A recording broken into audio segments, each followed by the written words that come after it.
Bonjour, bienvenue dans la série sur les échecs. Alors une pièce qui est non protégée est particulièrement vulnérable à la moindre attaque puisqu'elle n'est pas protégée.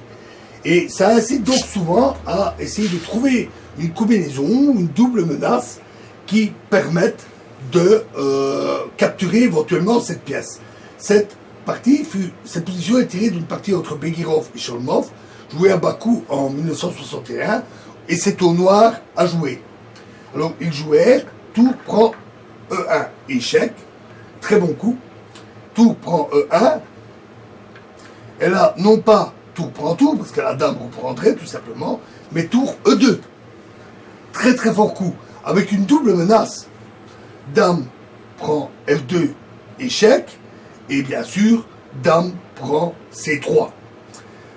Donc les blancs jouèrent dame F6 pour éliminer cette dame qui exerce cette double menace, et tour prend E1, échec. Roi H2, et G prend F6.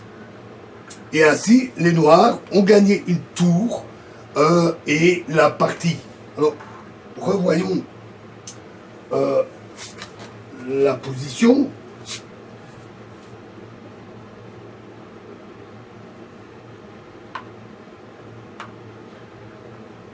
Avec nos deux tours ici et nos deux tours là. On peut se demander, mais pourquoi pas jouer tour E2 directement? Mais en fait, tour E2 est une erreur. Parce que ça ne mène tout simplement à rien. Après, tour prend E2, tour prend ce roi qui ne peut pas tenir,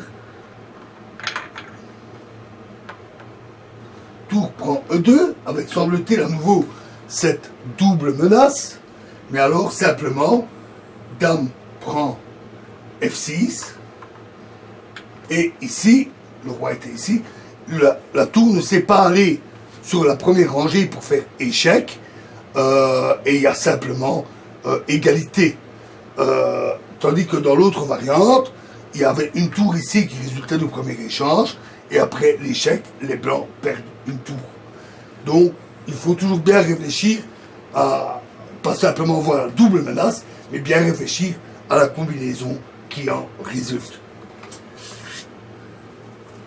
Alors, prochaine position dans la prochaine vidéo. Je vous remercie.